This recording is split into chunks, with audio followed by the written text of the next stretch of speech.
Hello, everybody, and welcome. Today we have Sarah Baila Teleshevsky all the way from Melbourne, Australia, who I'm sure you already know from her two-part episode on her philosophy on education and her incredible, powerful story.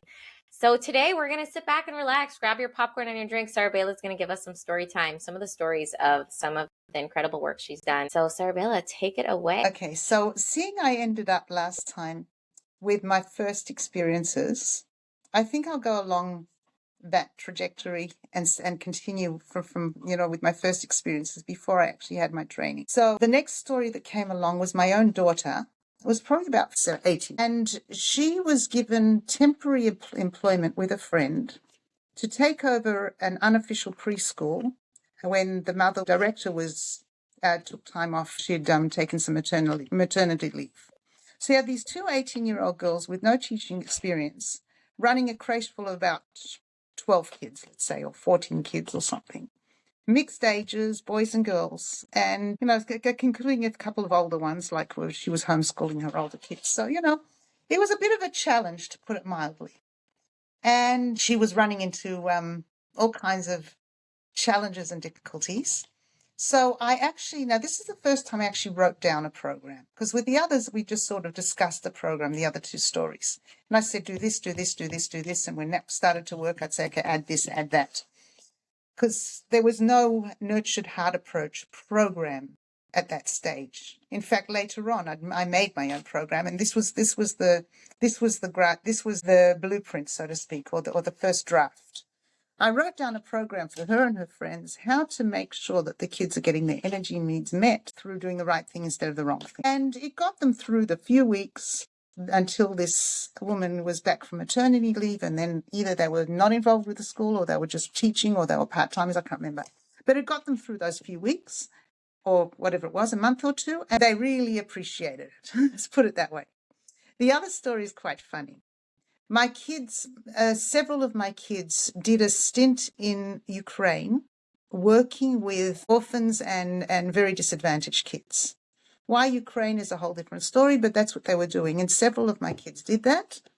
And they would go for a summer or for a period of time and work with these orphans and give them a good time and take them on trips. They weren't the organizers, but they were the ones who controlled what happened and what they did.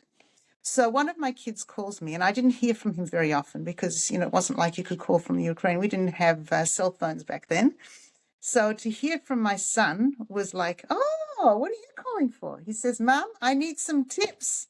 I've got all these kids. My bunk is aged 14 to 20, and I've got to get them some kind of discipline and order. How do I get them to line up, he says. So I said, oh, you want to get them to line up? When you call the kids to line up and one kid comes, you make the biggest fuss over that kid. Why can't you line up? And it worked like magic. He calls me again, or I don't know how he got a message to me. Maybe he called me, I can't remember. Ma, or maybe I had to wait till after camp. That's probably more likely. Those couple of hints he gave me just changed our whole camp experience. Everything went smoothly from there. So it was a small story, but it was a big one. Another story. I'm going to go into when I did training in California. I trained two schools in California. One was a very large, well-known school, and they were known to have and to do well with a certain percentage of difficult kids. They sort of got a reputation for it. But yet, underneath it all and behind the scenes, they were really struggling with these kids because they were oppositional and, the kids we all know very well about. And they were struggling. So I was here in Australia and they were in California somewhere. And they asked me to give them tips and hints. I started doing, first of all, just a one-off. In those days, we used to use not Zoom. It was before Zoom. Some kind of a webinar. I can't remember what it was. I did an hour session with some of the staff or all of the staff, and they wanted more. And it developed into a full training once a week over Skype. And this went on for a few months, and then they actually brought me out to California to do a full training with their school. So I have tons and tons of stories of transformations that happened in that particular school. But while I was there, There was the other school, which was a preschool, a very large preschool with I think 10 or 12 different classrooms. So I was doing simultaneously, half my time was at this school and half my time was at that school. In the large school, we had a full staff of people who were very comfortable with what they were doing, even though it wasn't working very well. And this is a general problem in schools. The teachers have a hard time doing things differently when they've been doing it a particular, using a cucumber to knock down the wall again, or whatever, a baseball bat, depends on which story you hear.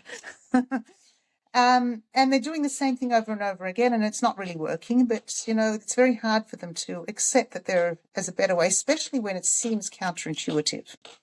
So we had a lot of resistance. But nevertheless, I went into the classrooms and I was doing modeling and I was doing observing and I was doing coaching and I was doing my training as well.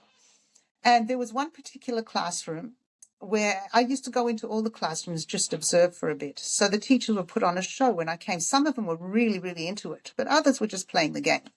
I come into this guy's classroom. He's got a sixth grade class. So I walk into the class and he immediately changes tone. He says, "Oh, don't bother coming in. They're doing a test now." I said, "It's okay. I don't mind if you're doing a test. I just want to come in and watch for a few minutes." So I'm standing there and watching, and the kid's all writing. And he feels bad that he's not saying anything. So he goes up to one kid and he says, "I see that you skipped question 4. You're going to come back to it and you're doing question 5 now." Then he says something to another kid. And you should have seen the electricity in that room. Suddenly they're all working hard and they're thinking and it would just change. Just those 2 or 3 comments he made for my benefit. It was clear it was for my benefit. But he told me afterwards he was astounded at the difference in the classroom. Where instead of walking around and saying, "Shh, shh," he was just, they were all energized. And it was such a beautiful, it was an incredible story. There was another classroom in the same school where they had a very, very difficult 6-year-old, I think, 5 or 6-year-old girl. And I came in, they asked me to actually run a class for them because they're having a lot of trouble. And this teacher was very into it, but she was having a lot of trouble implementing it. She had a few difficult kids, but one kid in particular was very difficult. So she asked, "Can you just run the class for 20 minutes? I said, "Sure, with pleasure." So I come into the class and I go up to the front. I introduce myself. I draw a picture of the desks and I ask them to give me their names. And as I'm doing that, I'm saying, "Oh, I noticed that you've got this book on your table and this particular girl had a big blue bow in her hair." They all had very strict uniforms, but they were allowed to wear different bows and different school shoes. I think they were allowed to wear sneakers or whatever. So I picked on her bow because there wasn't much else to pick on. And I said, "Oh, you've got a really big bow and you've put your hair up so neatly into the bow." And she beamed. And then a couple of other times, I just gave these random comments to her, and the teachers were impressed because she didn't give me any trouble, even though she didn't know me from Adam. So that was one. Again, it's a small story, but it speaks a lot. And maybe one more story from that, actually 2 more stories. 2 more stories from that school, and then I'll tell you some stories from the preschool. So one story was a grade 1 teacher. He only had 6 kids in his class, but they were very difficult kids.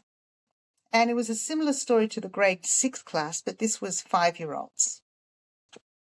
So he had 6 5-year-olds, very difficult 5-year-olds. And again, when I walked into the classroom, he started finding things that they were doing right.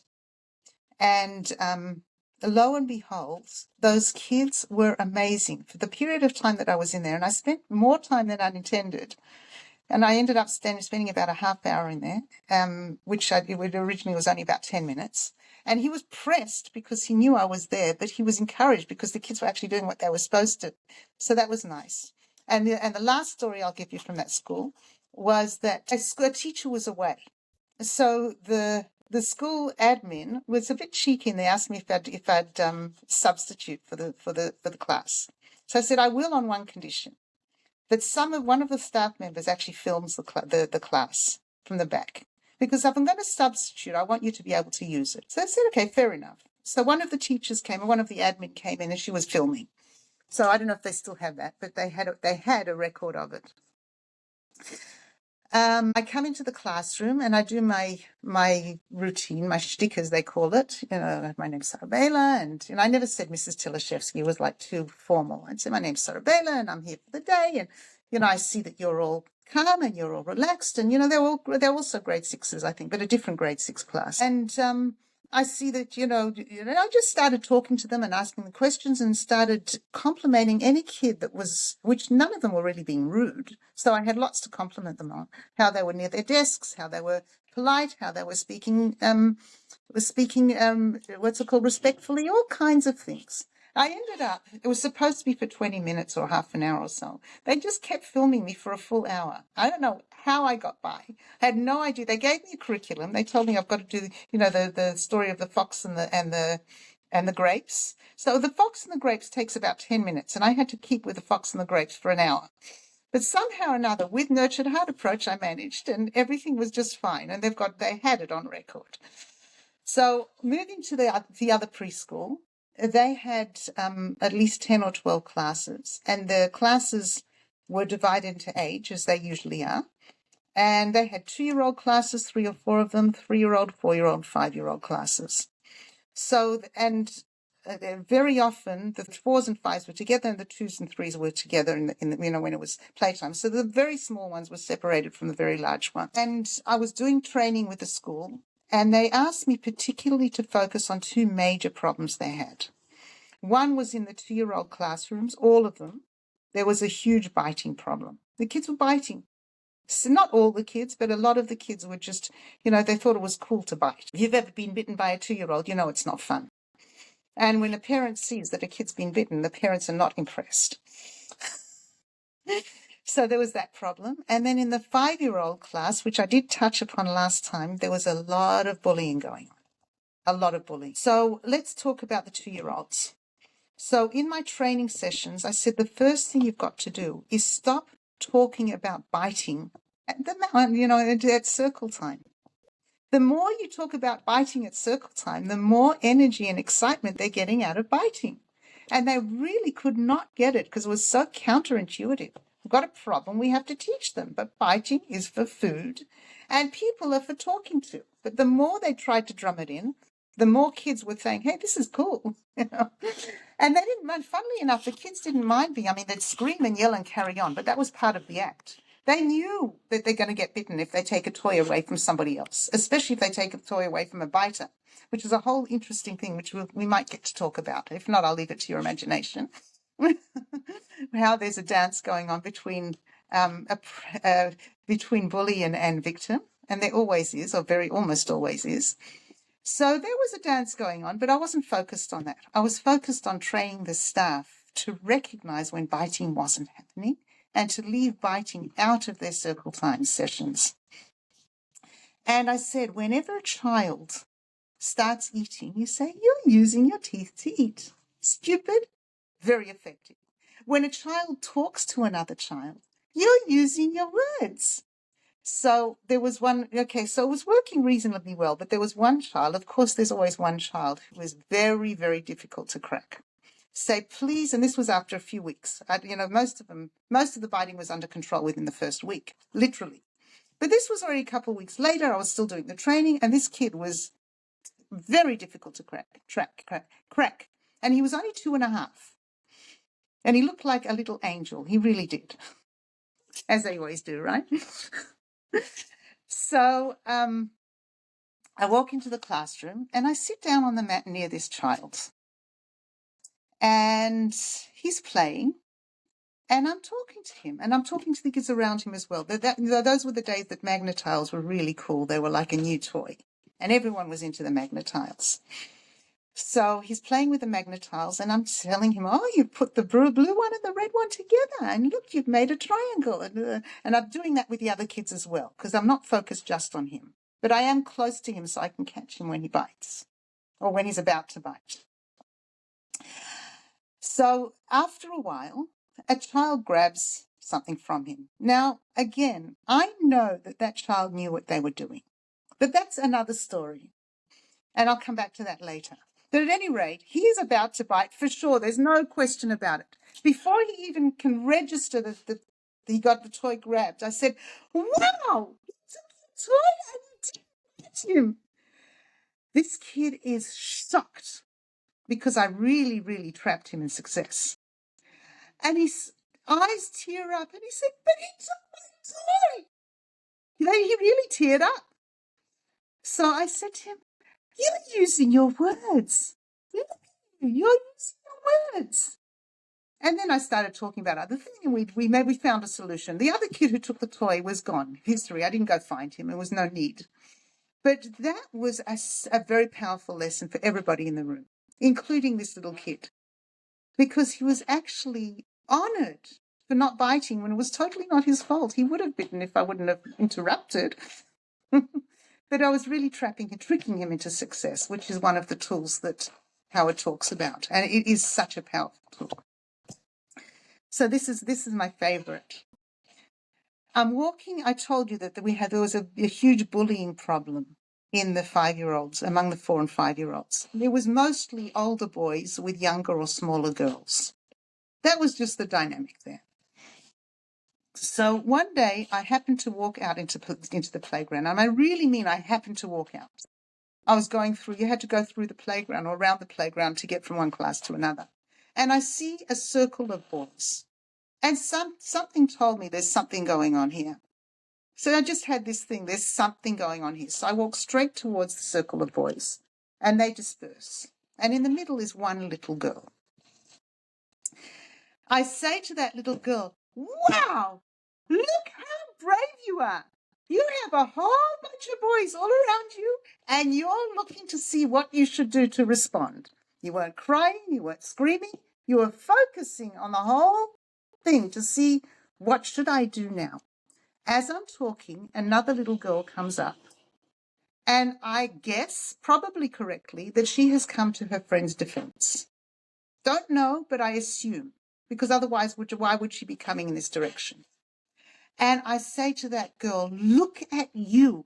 Look at what a good friend you are. You saw your friend in trouble and you came to help her. You girls are so brave and so clever. You know exactly what to do. Meanwhile, it was very interesting because there were plenty of teachers in the playground and they'd all missed it. The reason they'd missed it, and I had seen it, was because they were all busy with their centers. One was reading a story, one was doing the sandpit, one was doing blocks, one was doing this. They were all very busy interacting with the kids, which is great, but they were stuck in their centers. So, of course, they came up and I said, look, we've got to talk about this. This should not be happening, and then this is what we're going to do about it. And basically I said, centers or no, but they said, but that's what we're supposed to do. I said, don't sit in your center, stand near your center, interact with your kids and the kids around you, and keep scanning the playground. But you've got to do more than that. And this was during our next session. It wasn't while I was standing outside with them. I said, your job now is to make sure that every single one of those boys, and I don't know who they are and you don't know who they are, except that they're boys. We knew that much. We know that they need to see themselves differently. We have to stop allowing them to see themselves as bullies. And that's where my previous story about fingers and riding the bike. You've got to stop those kids and say, look at you. You were riding your bike and you moved out of the way when you saw there was someone in the way. You were climbing on the climbing frame and you were so careful not to step on his or her fingers. And the same with the girls. Show them how they're strong. Show them how they're brave. Show them how they stand up for themselves. And that is what changed the whole dynamic in that whole preschool, was focusing on what was going right. We forget about resetting them. Forget about turning away from. You can't turn away when there's a bunch of boys and one little girl. It's not practical. But to focus on what's going right is the only answer that talks to their hearts. And that's what the nurtured heart approach is, nurturing their hearts. So those are my stories for today. Maybe one day there'll be more room for time for more. Goodness, what a treat. What a gift. Thank you so much, Sarah Baila, for coming on here and giving us 3, everybody. If you don't know, there are 3 episodes of Sarah Baila. Go back to listen to her story and her wisdom. And then these stories, so inspiring and so many tips to take away, so much practical application for us to learn and implement ourselves from these stories. And just, the whole, just everything. Thank you so much. You are a light. You are a Ferrari. You are a Ferrari that has continued driving and that has I'm not a Ferrari stopped. and proud of it. Yes, And you are a so should Ferrari. every single heart child. They should be proud of who they are. I love that. I love that. And It's a long, hard journey to learn to love yourself, especially when you're always in trouble. But we adults yeah, have the key to that. yes. And that is our work. So if you could lift up your book again, Sarah Baila wrote a book called Born to Serve. I will put the link down in the comments. Born to Serve with that cute little baby with Thanks her for the grandson, tip. right? Yeah, there it is. And if you would like to reach out to Sarah Baila, get in touch with me, energizinghearts@gmail.com, and I will forward your information to this incredible woman who is lighting up so many hearts and energizing and nurturing so many hearts. What a gift. Thank you all for listening, Sarah Baila. Thank you so much for your time all the way from Melbourne, Australia, and I will see you next time.